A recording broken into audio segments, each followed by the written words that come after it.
Thanks, Jeff.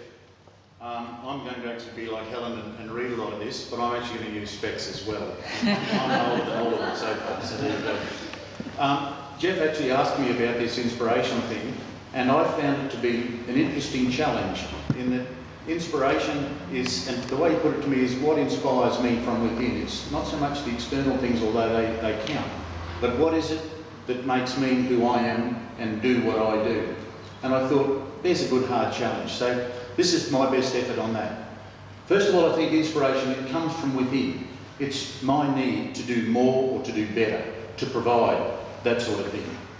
There are outside stimulants that disappear previous ceilings. All of us have got ceilings that sometimes stop us, sometimes permanently and sometimes only now and then.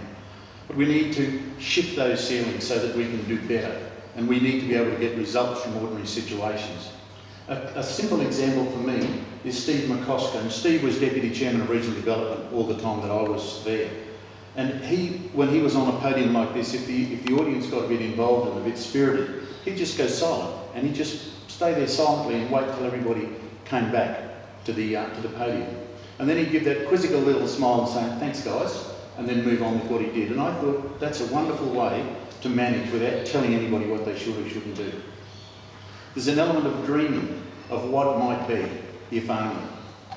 So that then the stimulants to dreaming, quality inputs from outside areas and areas that actually interest me. So families, business relationships, recreation, etc.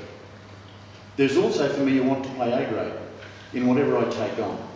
I'm happy to come second or third or not even place, but be competitive because I want to make a difference and I want to be part of the team that can make a difference. And playing A grade puts me with that group of people who are in the area of making differences. There are historic sayings, visions or expectations that provide continual stimulation.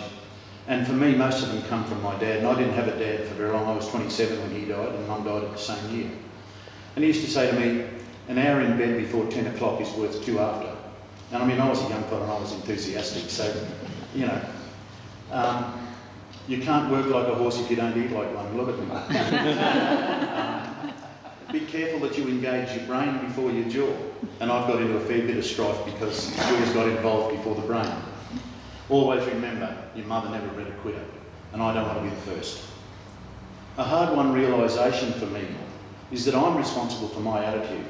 My glass could be half full or half empty, but I'm actually responsible for it, and I can make that decision. I can have a good day or a bad day, and I actually choose to have good days. I mean, I do have bad days, but I actually choose to have good days.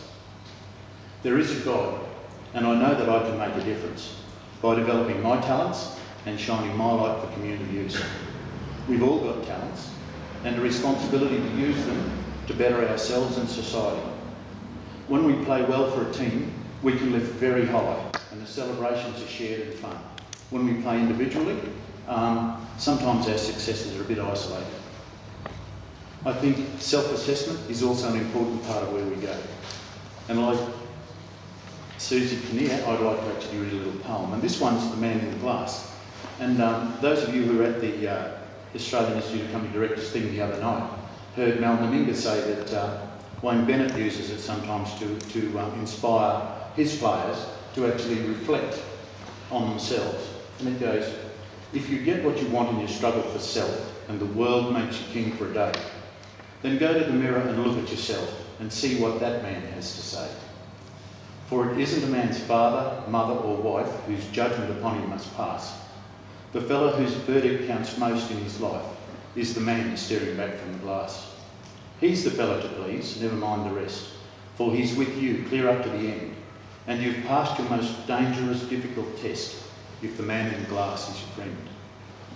You can fill the whole world down the pathway of years and get pats on the back as you pass, but your final reward will be heartache and tears if you've cheated the man in the glass.